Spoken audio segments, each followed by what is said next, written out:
everyone. Welcome to Fairgrounds Live Immersive Conversations. In this weekly series, we sit down with Fairgrounds collaborators to chat about themselves, their work, and to give you an insider's look at Fairgrounds St. Pete. If you're new to Fairgrounds, we're a very soon to open immersive arts and technology destination opening right here in St. Pete, Florida.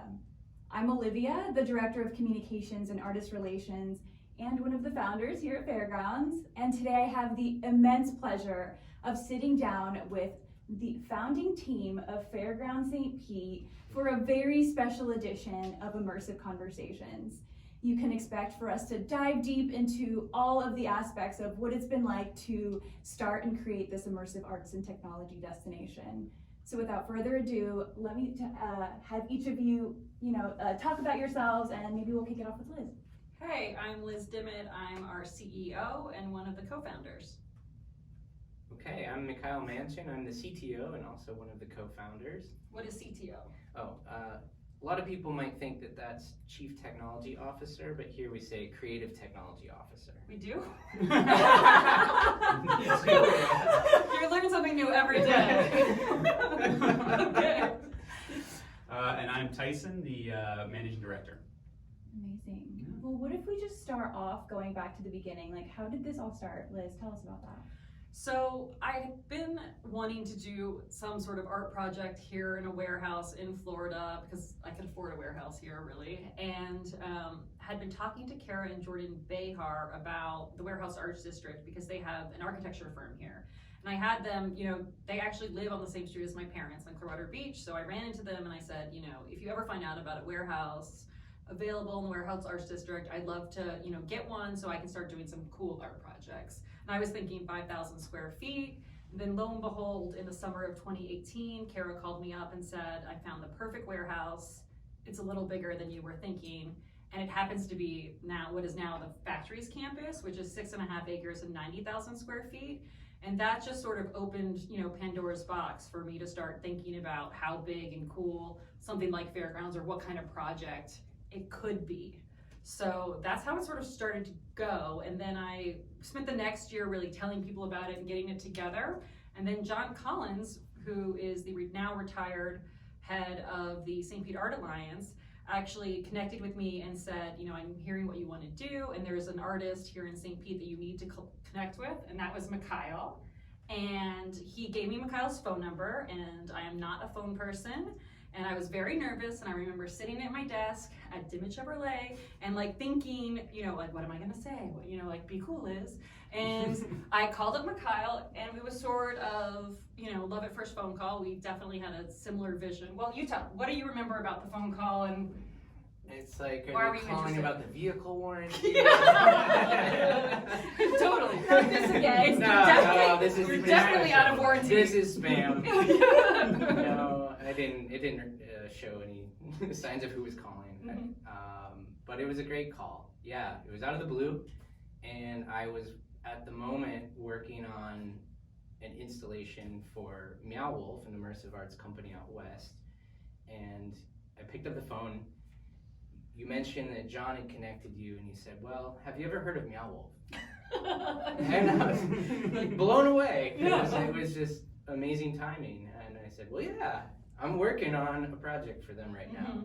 And you told me about the idea.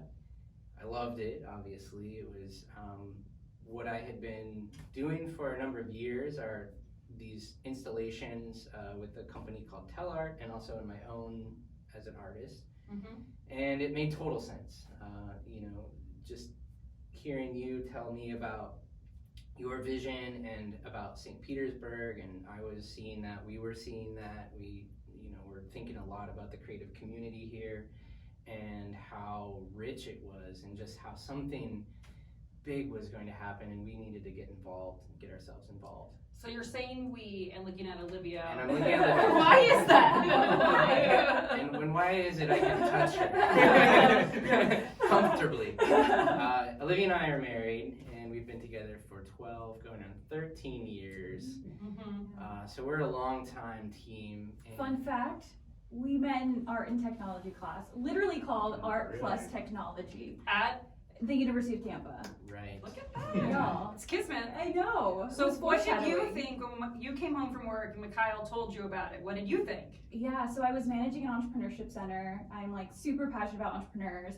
And I came home and he was like, you will not believe the conversation I had today. I was like, okay, well, like, tell me about it. He said it was the first time he'd ever heard his own ideas repeated back to him. That's a huge compliment. I know, I was like, whoa, wow. And for many years, we'd always talked about like creating some sort of art space, something about with education and for artists and in a warehouse and all these sorts of things. So it was very like, that's interesting. Yeah, you checked all the boxes. It was amazing. It was. So then we had an idea, and we had technology and entrepreneurship, and I consider myself a real entrepreneur, so I'm one of those people that have gone through life like thinking about who I should hire to do things, and I've always been like, this person will be great at that. And Tyson is one of those people. So I reached out to you, you're up in Georgia. Yeah. I reach out to you, I think first text, and then we might have a call, because it takes you several days to get back to me. And sort of explain, I mean, do you Just remember living me? my quiet country life. in Yeah, what did Georgia. I say? What did you think? Yeah, I mean, I'm pretty sure the first text message was, you should move to Florida. That was not the first time I said that. Yeah, I don't think it was. So yeah, I mean, the follow-up to that was essentially, a phone conversation, and I feel like I understood most of it, but it was still a bit of a foreign concept to me, the whole immersive art space, and you turned me on to actually the documentary, Meowwolf's documentary, and it's like, you gotta watch this, then you'll get it.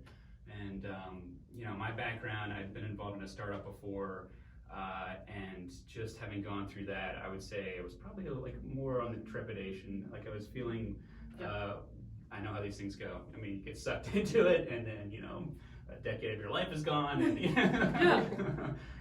but yeah, I mean, overall, it was an interesting idea. You dragged me out to Meowwolf to go see it in Santa Fe as well. So, With my entire family. That's right. Yeah. Who are our original investors, so thank you.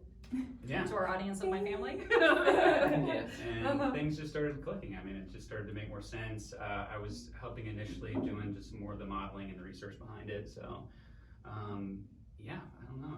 Like sooner or later, it took 9 months, but you finally got me down here in Florida. Yeah, well, I think that's something that we all have in common is that sort of creative side / brainy analytical side too. So we're very even-brained people, and that was something I had always admired about you. I knew you would get the concept if I, called you and told you about it. And obviously you already knew y'all knew the concept, but I think it's people that you would want to go into business with who can think both ways, because Fairgrounds is a serious business, but also really creative and fun. And there was that period of getting together and having some dinners and coffee and multiple trying each other on as like friends in the relationship, which is important too. When you're going into business with people and you're going to form a partnership, you really want to you're like, can I do it long term with these people? And I think that we felt really grateful, honestly. You were so generous with what you were showing us. You drove us right over to the factory, like in our first visit, and we saw all the potential there. But then, as we got to know you, and also Piers, your husband, I don't know, we just felt like, okay, these are really good people. Oh. Yeah. Well, I will say a fun Piers story is he first met y'all, and he's sort of my ultimate, vetter of things, and the person that, just really is a good read on people, and he's a good business person. So we went to drinks together, sort of like a double date, and he and I were driving home afterwards in the car, and he said to me, they're really great. Now I believe you can do it. And but it just sort of, he said, like, those are the missing pieces that you needed, and now I understand that it's gonna happen. So that was really reassuring to me, and I thought, yeah, that's it. And a reason there is because you bring the technology side, which is not my strength. Right, but then without Tyson. Yes, without Tyson. Like, quite honestly, there's domains that we feel really comfortable in. I'm like, oh yeah, technology, no problem. We can make the space really interactive and fun and do crazy stuff. How do we write the business plan? Yeah. How do we create the balance sheets and the other sheets? All the legality of it, being able to talk to lawyers and being able to. Yeah, I think that was one of the things that actually interested me. In coming down here and going through this process, like it was more of a formal, fun fundraise, which I've never been a part of. So, actually going through like a quote unquote Series A and pitching the investor and kind of having to put together all of that work ahead of time. And then, of course, inevitably it gets blown up, you got to rework it. And, but yeah, going through a process that was, it was long and there's, unexpected and just working through all those details and having it end up in, ending up with a great investor who just got our idea. And I feel like we're incredibly fortunate in that regard. I mean, just having an investor who's on our side and, Yeah, so, as well. I mean, it's interesting how, your life experiences lead you to things. And a couple years ago, maybe, I think 2016, I started to work with the Vinnick Family Foundation on some of their immersive art projects and putting on big immersive art projects. So the Beach Tampa and Art of the Brick in Tampa, there were major productions, and of course, they know how to do major productions. And it really sort of got me interested in doing an immersive project here, because it just seemed like the public was really excited about it, so engaged, and like needed that next stage of how, we're a very arty community, but sort of that next, I don't know, cool thing to do. So I had a great experience working with them, and then also just Mrs. Vinnick, Penny Vinnick, being a business and arts person, and Mr. Vinnick being a technology and business person. They're just a dream mix. So we did, I started to warm them up, and then we worked several months on getting our pitch together and got invited to a lunch meeting, and it went from there. And I thought Mr. Vinnick asked us good, challenging questions that I think helped us raise our game some. Definitely did. I also think we did a lot of preparation, just looking at the months prior to that. When Olivia and I formed a company and started working as you were the client to us at first, and we really wanted to go through a design process. So we felt that going through a concept development, like there were all these great ideas, but they were just, expansive. So how do we go from here to there? And we all got together. I think the first time we really all got around a table with you and Tyson and your family was in the Behars at the Behar and Petronik Architects office, and did that big concept development workshop. And I think that's when there's such a huge outpouring of creative ideas and brainstorming, and all people's love of. I mean, it really was exciting to learn about the area too, because everyone had ties to Florida in really interesting ways. And that's something we should mention, is how important Florida was to the whole story as well of Fairgrounds. And I think we all bought into that weird, wacky, wonderful is how we phrase it, Florida thing right away, because there are sort of like limitless stories, but also I think that sort of, y'all got us that day in the charrette to really hone down to sort of a narrative framework, but having Florida as the first narrative framework and going down from there just made it really sort of fun. And it led us down a path of research, and then we had to formulate that into the materials that we took into those meetings. So what was some of the research? Remind me. Well, going to the fair. The Ringling Museum. The Ringling Museum. I mean, we definitely surveyed what you would call local attractions and looked at how experiences. We were really interested in Fairgrounds being an amazing immersive experience, and so we're like, what parallel experiences do we have in Florida, from high tech to low tech, like really looking at things like Solomon's Castle to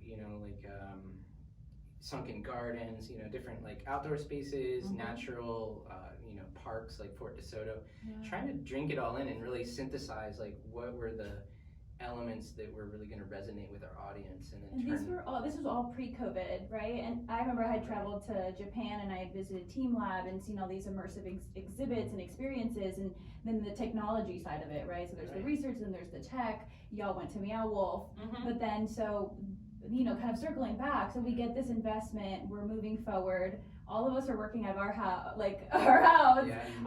and like COVID hits. So then what happens? Well, the main thing was our investor stuck with us and didn't get scared, so that was really important. But it did take some pivoting and rethinking, and just also faith that we had a good idea and that the world would come back to normal. Yes. I mean, the timeline definitely changed. we went from, oh, this is gonna be 6 months, 9-month project to, A year later. stretching it out, Uh-huh. a year later and still with some left to go, Yeah. Yeah. So, Also, technology changed. A lot. Everything changed, and we worked under those circumstances and just took on, I think we all just adopted the sense of entrepreneurship, and we said, all right, we would tell ourselves things like, we're gonna hire when it hurts, and we're going to, pivot when we need to pivot, and we're just gonna be agile. All the buzzwords. We were All the using buzzwords. those. All of them. Agile. We were so agile. Yeah. When you think of, and you can read all kinds of books and literature on entrepreneurship, when you're in the moment though, those things do matter. And so, we're going forward with this one set of plans, and as the pandemic set on, and we, at that point we're sure we're being invested, so there's not a choice. You're moving forward, and you have to move forward and make decisions and pivot. So technology was a big one. We wanted to, we're talking about how tangible and interactive the space is going to be, a virtual playground, really. Yeah. You can climb on things and touch things, and then suddenly it was taboo to touch anything. Yeah. Like- or be with other people. Or be with other people, so we're like, ooh, we gotta do something here. And then even before that, we put out an artist call sooner. Well, let's talk about the artists, Okay. because I think That's the heart something of it. that is, I think that really differentiates us from other experiences is that from the beginning, I think we're all pretty collaborative people, and we didn't think, oh, we'll have great ideas and we'll just make our ideas. That's not as interesting as, really mining the rich cultural community and great artists that we have here locally and sort of creating a place for them to come together and do something epic. So I think that we all had that idea that working with the artists was really important, supporting Florida and local artists was important, and that would be what, sort of mimicking St. Pete's authenticity and keep St. Pete local, and that sort of handmade, hand of the artist feel is what makes Fairgrounds special. Yes. Yeah, I'd say that all of that sort of build-up was really about how to create a space that artists could then sort of come into and have a platform. We used to call it launch pads, and we had a bunch of different terms, but the idea was really to make a very cool space that artists could take over and then who we could collaborate with. So when COVID set on, to your point, like we sped up on certain things that we were going to do. So we wanted to get the artist call out and get that whole thing rolling, because we knew that people were being displaced. We saw the entertainment industry basically close overnight, and we knew a lot of artists were needing things. They didn't have shows going on. So we pushed the show. We pushed our open call out really fast. Which it was at the time the four of us, right? And then we had Harris Adele as our intern as well. And James came a little bit later, because I remember you created the portal to apply. Liz and I, we wrote all the press releases. We all worked on the questions and the RFQ and everything. So. And Olivia is the head of communications and artist relations, so you had to sort of really dive deep there, and it was really your first time working with artists in this capacity, and with, again, the idea of working with many artists. That was, I've learned so much. I've worked with entrepreneurs, but never in the art world like this. And you're an artist, so I've been in the art world, but never to this extent. So I definitely learned an immense amount. That was definitely one of, where I was like working 13, 14-hour days. Like that was like, and even leading up to now, like that was just my busy season was working with the artists. And we also took on quite a few. We took on a lot. We had as a tiny team. 145 applied. Yes. And we're now at 64, so that's a lot. And that's 64 for phase one. We'll do future phases. Something that is really key about our business model is the profit sharing with artists. So the idea really is during COVID, we had paid commissions and paid artists fairly for those commissions and had budgets and worked with them on that. But the idea is that the artist should be rewarded, participate in ticket sales. So while artist works on view, they get a percentage of the profit from ticket sales, and that's really the sort of royalties model, or this idea that if the artists are driving traffic and people are coming to see their work, they deserve to be paid for that. And I'm not sure I've heard of any other business models in the art world that are doing it like this, and I'm really sort of proud of that dedication and the idea that we get to give artists here another way to make money and hopefully invest it in their practice and make the next great thing that we can show at Fairgrounds. Yeah, that was the nexus of the idea for sure. Yeah. And yeah, and I think going back to what you were saying, you had been coaching small businesses and startups at the Entrepreneurship Center at UT. So it was nice to think when we transitioned to having artists come to work with Fairgrounds and do these commissions, that you sort of wore that entrepreneurship hat and applied that, to your conversations and relationships with artists. I think that that's in the spirit of what we also want to do, because what you're saying, sort of synthesizing these 2 points, we're a space for artists to, a platform for them to express themselves, but also a business opportunity and a economic engine, right? So we're trying to create a platform that has a reciprocal quality. They come and do better, and by extension, everybody starts to, do better, and our creative community grows. And that seems to be happening, and also in the larger context of the factory as well. There's a lot of artists here. Well, one of the challenges from the beginning, and it still remains a challenge, is describing what Fairgrounds is. And we first had to do that, to my parents, and then an investor, but doing it to the artists was, describing to artists and for the call what Fairgrounds was, and what we're looking for and how to work with us was a really critical thing, because we consider artists to be our first customers. So you were really involved in that, Olivia. Can you talk a little bit about it? Yeah, absolutely. So once the artists were selected, we wanted to share with them the different anchor spaces in the different regions within Fairgrounds that you would experience. So we did a webinar, and then the artists, the ones that were accepted, watched this webinar that was explaining Fairgrounds. We talked about the narrative. We talked about how you would experience Fairgrounds. We talked about the technology. We just talked all aspects of the company, and it was nice early on in the company where we were all working on the same project. Where when we had an artist conversation, the company would shut down because it would be like all of us talking to artists. Now it's like I can't imagine, like that would never happen. Because we all had to make these decisions together, but informing the artists of what it was that we were trying to create. We're in this business where we're educating people on what we're doing and then also doing it.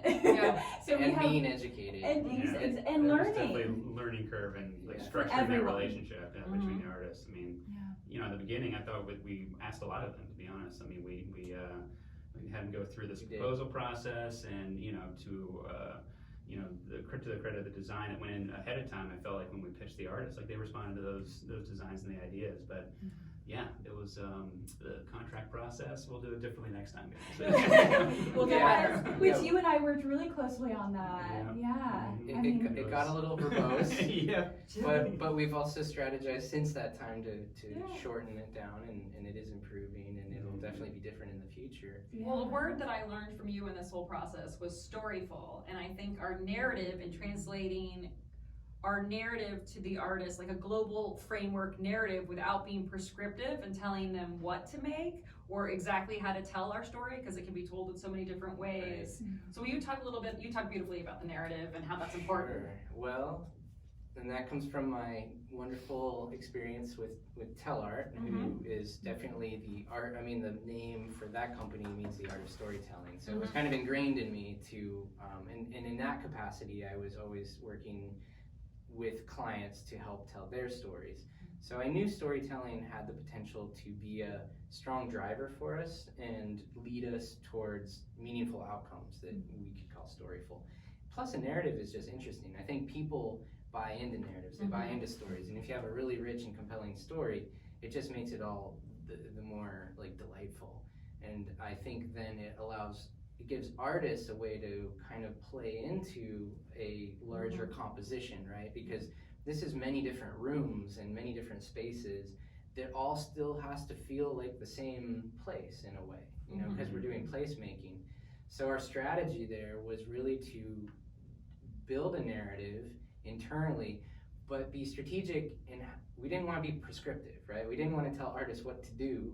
We wanted artists to do their thing and just, come up with really creative ideas that would then challenge us and even challenge the narrative, which it has in many cases. But that was our strategy, and so we do have this kind of background narrative of what these anchor spaces are and who even owns them, the motel, the Mermaid Star, There's a backstory behind the owners and some of the guests as well.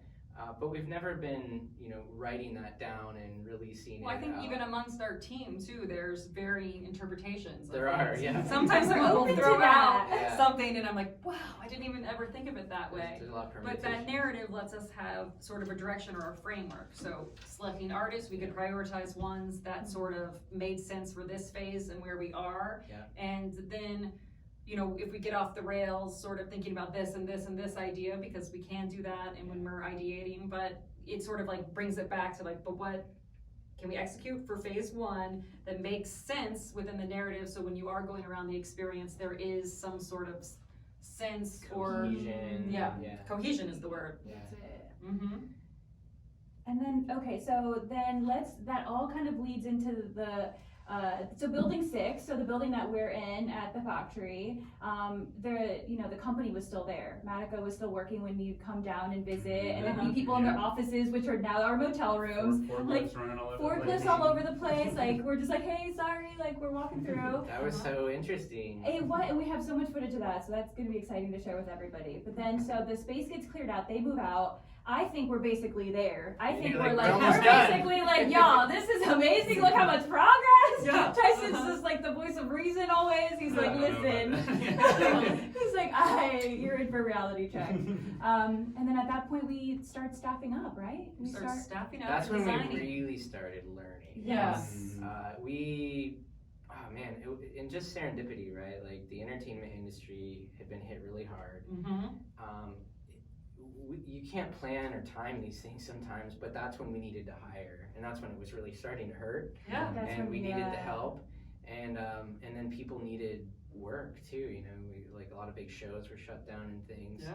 And we had some amazing people come, and just we learned so much from all of them. Looking back now, if they hadn't come, like Fairgrounds wouldn't be what it is today. Oh, absolutely. So starting from James for the technology. Yes, our first hire. Yeah. Yeah, our first James hire. Karen, yeah. Yeah, James Karen. Woo! Yeah. Big shout out. Yeah. And James had been coming to Olivia and I prior to working with you all on Fairgrounds, had started an art and technology meetup in St. Pete, and so James was regularly attending that. Yeah. And we knew that we had this shared interest of doing, creative things with technology and art. Mm-hmm. So we're getting to know him in that capacity. But then when you look at what Fairgrounds is today, we have a whole IT infrastructure. I mean, it's we're wired. Yeah. And I think the vision we had for that was that the space becomes such a medium for interactivity and storytelling. And as we grow in phases, it's gonna blow people's minds. But then we also have craftspeople, right? Yes. And we're a company of artists. I mean, Absolutely. you've been doing some construction recently? Nobody wants to drywall, so sometimes you gotta You're jump in and very do good some at drywall. drywall. Like, the man's amazing. Excel sheets are in the day, drywall at Nice night. part But of I the mean, Star yeah, Wars some of story. the the first job descriptions we sent out after James was hired, and I mean, that was very much sort of like almost fit the job description to him, Yeah. and Yeah. that was one of those situations. But I mean, some of the candidates that we got for some of those early production team jobs, I mean, Right. across the board, like we didn't really have pinned down what we were looking for. Yes. Yet. I mean, it wasn't until people started, showing up for interviews and talking about their background, they were like, Yeah, that's what we need. That I makes need sense. that. I need that. So But we that's should- Chris Nobles, John Michael Hines, Yes. Kristen, who else? Like, It's in Hemp Hill. yeah. Oh my gosh. There's so many So people, many. and I promised So I wouldn't many. try to name all the names I because I don't know, want to I forget can't. anyone. But it's an incredible team. We Yeah. have an And- incredible team. Who have had to teach us things. So I think that's an Yes. interesting One- paradox when you're founders.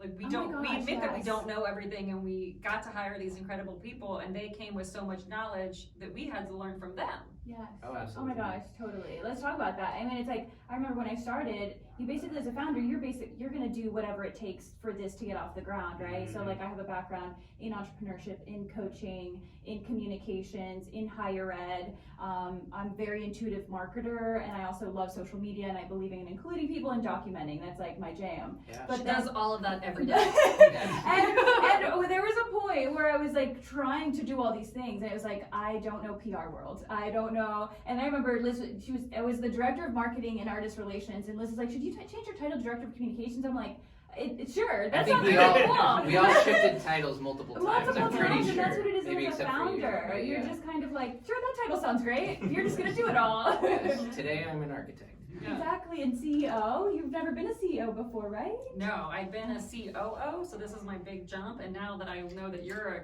creative technology officer. Changed it today. I just changed it for this. Hey, Yeah, just like, now? Oh, you, okay. yeah, you know? It sounded good. I mean, I think all of us ourselves are stretching, right? You know, you have to sort of Yes. have the gumption really to.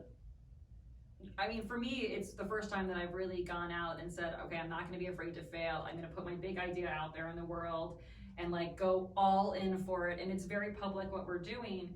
So that adds that extra pressure. And then being a CEO or the head of a startup and getting to work with such wonderful people, but that is a challenge. That's a stretch for me. Yeah. So I think we're all sort of stretching ourselves while talking to artists and stretching them and what they do in their practice, and then Yes. taking our team and stretching what they do. So everyone is reaching a bit, but we're all doing it together. So you sort of have faith that it's going to work. I love that. We're all growing. I love that so much because the artists right now, you know, they're installing 12-hour days, 14-hour days, and it's very difficult. You know, we've missed many holidays with families, we've missed things, but it's like we're all dedicated, and you're here from Georgia. Like, there's many holidays that you're missing too, but you know, we have this eyes on the prize of supporting people and then Yeah. bringing the community in, which is exciting. And just thinking about how diverse the learning has been and the team has become, I think that we were also coming from really different industries. So that's it. When you mentioned the roles we were trying to craft when we were hiring, you know, we are all sort of focused on this one vision, but coming at it from really different lenses. And so different industries have different titles even for things. And we were trying to figure out what that means in one world versus another world. Totally. And I found that process so enlightening because I really didn't understand the entertainment industry. And also we were dealing with even theater. You know, theater has a lot of parallels to what we're doing. The arts world, it's really incredible. So we're a big hybrid sort of invention experiment in a way. And I think people sometimes don't realize that we're an art and technology company. So for me, the technology is the real stretch, and that's been a huge learning curve for me. Luckily, I've been to a lot of experience and seen the technology at play and like really, but having explained and understanding the code and the things that go into doing all these things has been, you know, mind blowing. But it also makes it so that we can dream that much bigger, right? And then we've kind of talked about our backgrounds. Tyson, we haven't talked about your background. Tell us about what you've brought to Fairgrounds. Yeah, so like I said, I've had some experience in startups before, mostly from starting a biodiesel production facility, which back in 2008, built it from the ground up and started off again thinking like, oh, this is probably just going to take a year or two, and then I'll like find the next thing I'm going to jump on board with. And yeah, I mean, if anyone out there is thinking about getting involved in startups, it's just all consuming. Like, I don't know if there's any other way to do it. I thought maybe Liz would have it figured out, but you know. I had like the vision figured out, but I'm not great at, you know, There's a lot those of, I little remember things, some the conversations details. at the beginning about, you know, like, I really believe in a work-life balance. Like, that's what we're going to instill in the company. And I was like, okay, I got to stick around for this. This is going to be good. If you hire your family, it's very easy. I still really believe in that. It's just, Yeah, you know. it's just the practicality of it. It's not. And our whole business has had such different periods of time. Yeah.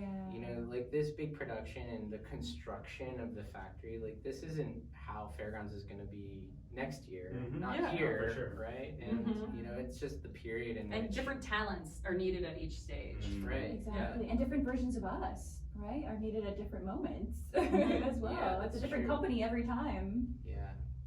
So what are some of the, let's talk about maybe some of the hurdles, some of the challenges we've had. So we talked about COVID, construction. Maybe let's talk about something like that. Ooh, Tyson. Yeah. Tyson! Construction. What have you learned about Drama. city Came codes? in knowing so much about it. Yeah, I mean, there was just being, we're a tenant in a larger construction project. So we had the benefit of having, you know, a kind of an architect who's kind of close to the company, one of the other owners of the factory. Jordan Behar. Yeah, Behar Petronik is our architect. And yeah, so there's expertise around us, and there was some synergies there, but you know, just between COVID and just sort of the general, what I understand, just difficulties in construction. And now supply it has chain not been issues. easy. Yeah, supply chain issues, increasing costs, and you know, obviously every time you start and stop a project, even going out for multiple bids from different GCs, it's almost never a good idea. But we've been through all of that.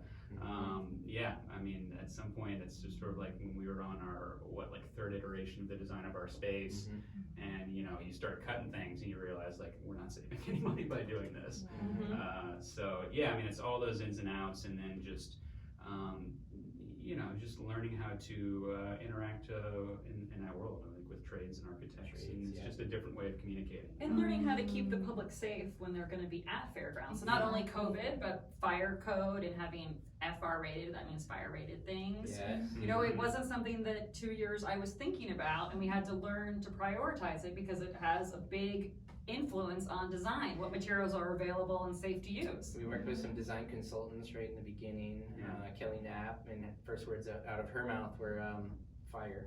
Fire. We were like, yeah. Fire And we were materials. like, okay, sure. We were like, we'll pay attention to that, and it came, you know. And why it's I a think big deal is the because- gravity set in, you know. Because we're not a temporary exhibit, right? This isn't up for a short amount of time. This isn't a weekend. This isn't 2 weeks. This is permanent. So You're people, gonna come over you're and gonna over and especially if you're a member, y'all. 12 months of unlimited access. I'm just saying. That's a good deal.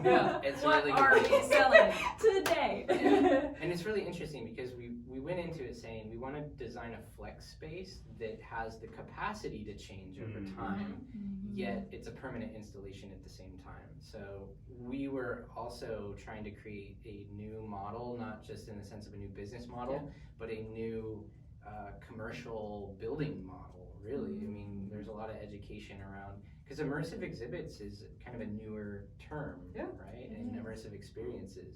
Yeah, it's a new industry. So as we were learning, we were also educating. We were realizing, you know, like what materials and drawings do really need to be submitted and shown. And that was we're still learning that. It's just you know, an artist and a person who fabricates on their own, like they're going to produce a certain level of drawing that they know that's all they need. Like I can build it after that, but you know, trying to get a trade or you know to respond to something that's not an architectural drawing is near impossible. So what we're talking about is we had to take artist works or their installations and basically res them up to pass code or teach artists about using different materials because they, you know, aren't trained or thinking about using fire rated materials in their practice. So it's been a real learning curve for all of us that then we have to quickly teach someone else about and sort of explain it to someone. Exactly. And, you know, share that we're learning as well. And we have to apologize profusely that we're also, it's a you know, good time to in this, mention DIT. do it together. Yes, love that. It really was like a mantra from the beginning, do it together instead of DIY. And honestly, that's the only way a project of this magnitude can move forward is with a lot of openness, communication, willingness to fail, and comfort. You know, I think we also we could talk about the culture we tried to foster here, and that has really started to resonate. Exactly. You know, like where ideas are valued, even the bad ones. Yeah, because there aren't like, you know, we park ideas. Yeah. We're just gonna put that right over there. That's why there's phase 2 and 3 and 4. And I sort of love that, you know, everyone on our team is, you know, sort of smart and dorky, and Chad Jacobs, one of our designers, said to us, you know, one day, because we're into a lot of wordplay and puns, and the narrative just has a lot of that involved, but, you know, that at other jobs he would be embarrassed to be like throwing out these puns and this wordplay, and here at Fairgrounds it's like we're all amazed, celebrated. and we're like, yes! We Hold on. like, really good! But I think it's sort of those fun, enjoyable moments too, are what make it sort of hilarious, because we all, you know, are working towards this big idea together, but in a really sort of not taking ourselves too seriously doing it. Yeah, Yes. absolutely. And our audiences are going to come and hopefully partake in that whole. Oh yeah. Yeah, we want people to have fun. Yeah, that's right in the motto. It is. Fun for all. Yeah, joy for all. And some of my favorite things in Fairgrounds are the sort of super little brochure rack, a little thing that you know, really just sort of sums it up or is funny or clever in a certain way. I mean, there's the big things that you'll come in and see, and there's, you know, a 50-foot screen and all of that, but I think everywhere there's little, what we call Easter eggs and things to find, and once you go through it once, you sort of understand a little bit more, and I think everything that you see the next time will mean so much more. That's Totally. true. Mm-hmm. I feel like I'm always discovering things too when y'all are working in tech or in design, or I'm like, oh my gosh, that's so cool. A lot of detail. A in lot of there. detail. Yeah. So I'm gonna come back time and time again. So let's talk about maybe what are some intimidating things as your role as a founder? Who would like to start that? Who wants to start that? One of the things I'm most intimidated about, or just the area that I think a lot about, is actually welcoming the public and sort of running, you know, so building Fairgrounds has been this big challenge, getting a great team together and all that, but then we open and we're gonna have the public coming through, hopefully, you know, in mass, and operating it day to day, and, you know, how we do that, because that's I haven't done it permanently. So I've done immersive things and I'm operating it for 12 weeks, 6 weeks, 3 weeks, but having it sort of, you know, having the public enjoy it and get what we want out of it and have a great time and want to come back and safe and all those things. But something reassuring there for me has been John Michael Hines, the head of our experience, and just people who bring that knowledge. But that sort of, I find that intimidating, the public coming in. We're gonna learn a lot. It's like, I love the public and I want them to be in the space. And at the same time, I'm like, did we build it strong enough? Yeah. You know, are we gonna? What's the maintenance gonna be like on this thing? Yeah. Mhm. And then we're trying to incorporate technology, and a lot of that is, you know, internally created technology at the same time. Yeah. So just stabilizing it. I know we'll get there, Yeah. but it is definitely going to be the next big challenge. Interesting. What's yeah. left standing 3 months from now? But I think going What's into it, been we all fully sort of replaced? know that we're gonna have made mistakes, or we're gonna have to change things. So just knowing that, It's come this far. That Yeah. helps, You know? yeah. Yeah. I think, and you always said that in the beginning, like, Olivia, we're gonna mess this up, and I'm like, okay, that's true. That's So, it, so yeah. when I mess it up, I'm like, oh look at all the stuff we learned. Yeah. So it like helps. yeah. I think that's Yeah, and that openness is so good, like the acknowledgement, Yeah. I think, and when we have been open about acknowledging it, we're able to learn and adapt more quickly. yeah. I think it's when you don't acknowledge it, or you don't, you know, admit it. Yeah. One thing that we've always talked about is, like, we're all experts in different ways, and everyone we work with here at Fairgrounds is truly an expert in what they do. And it's been just a pleasure to watch everyone, and just sort of inspiring, really. But the mindset of the beginner is, like, really important to remember, It is. because experts have that tendency to, like, kind of, you know, when you're perceived as an expert, you're almost afraid to fail. Yeah. And I think that's been something that internally has been challenging to overcome, is like just to reset all the time and go, you know, I'm good, but I'm new at this. And I think that's just something that everyone can use at any time in their life. I think it's the entrepreneurial mindset, right? It's like as entrepreneurs, we have to pivot, we have to change, things evolve, Yeah. things are scary, things are overwhelming. Yeah. So instead of like holding on to what we were always doing, it's important to pivot and change. And a lot of times it's sort of, you don't have to make the exact right decision, but it's like avoiding the really bad decisions. You know, like just having the smarts to sort of not take us totally down the wrong path, but, you know, we can get it right over time. Yeah. I love that. This is just the beginning, y'all. We're just getting started. Yeah, we're just getting started. This is phase one. With this interview. Just- Let's just end maybe with like some of the most rewarding, or some of the things that y'all have learned through this process. Now we've known each other for a couple years. Working with your almost- friends, honestly, it's the best thing. It's a Just- terrible idea. It's not a terrible idea. And your family. Yeah. We're basically cousins now too. Tyson and I are cousins. Very Yes. distant. Oh, you need to add that. Rude. Real distant. You just got even more distant. Yeah. So Wow. It's actually over. they're not cousins anymore. Yeah. Broken up. Yeah, I'd say doing something creative with your friends. It's a lot of fun, and everyone should do that. And if you can come up with an idea that can create revenue and create value for other people, and you can do it with people you like, do it, because it's so worth it. Yeah, that's really beautifully said. I agree. Just having our incredible team and it being a fun place to work and sort of liking everyone is really great.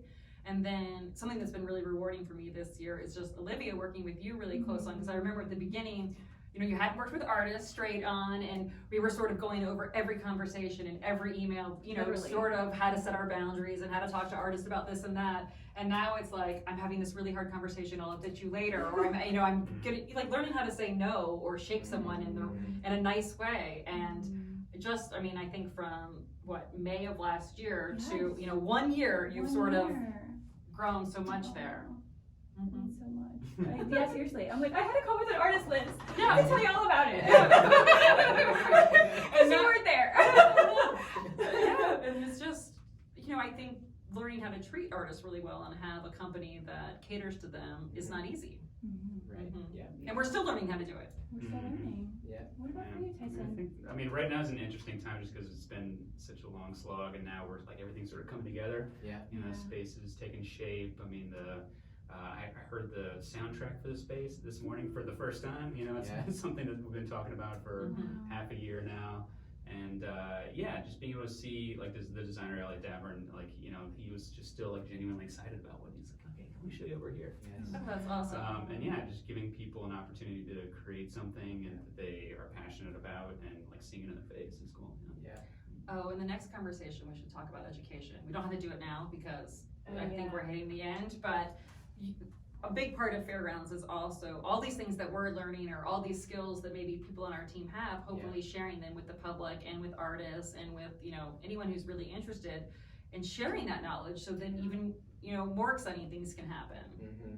Yeah. Immersive learning, Yeah. right? Rethinking on how we educate, how we learn, how we teach others what we know. Mm-hmm. I think you're right. Yeah. It's a new model, and we want to help pioneer that. Yeah, I love that. Yeah, I totally agree. I think working with your friends, working with amazing colleagues, and I think for me, it's very exciting when I get to share with the public just how exciting and how cool all you guys are, the entire company, what we're creating. So anytime I can document and then share it and show the behind the scenes and show the process, to me, that just absolutely lights me up. And then of course working with our artists, because I think the same way that you've seen me grow and help me grow, I've seen that as well for our artists, and I've been able to do that for them as well. So it's exciting all around. Yeah. And they're doing amazing work.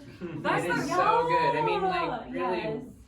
step back. It's hard to remember to like get back far enough from something you're involved in to really like appreciate what it is. But when I do, I'm always blown away because it's good. Like every aspect of Fairgrounds that people are going to encounter is done to a really high level of quality, and I think that's because people have been empowered with such ownership over their parts, and it's gonna be cool.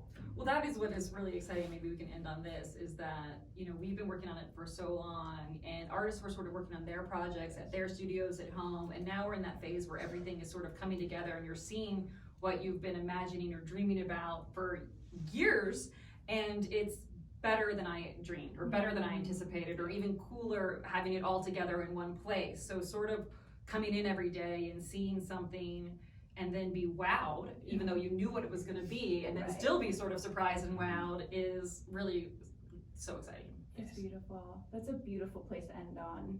Y'all are in for a treat. You're gonna be wowed when you see Fairgrounds. When the founding team is wowed by our own work, you can just imagine what you're gonna feel when you see it. We're so excited. Well, thank you all so much. It has been a huge pleasure sitting down with y'all. Thank you everyone for tuning in to this week's Immersive Conversations. We absolutely sharing the behind the scenes and imparting some of the things that we've learned along the way. I now encourage you to visit our blog, fairgrounds.art/blog. We actually have some images there of the concept development workshop, which we chatted about, which was one of the first times that we talked about the Fairgrounds narrative. So definitely check that out. Get your Immersive membership. We're early bird deals right now. The prices are gonna go up, so you can come to Fairgrounds unlimited all year round if you get your membership now. So thank you everyone, and we will see y'all next time. Bye. Thank you.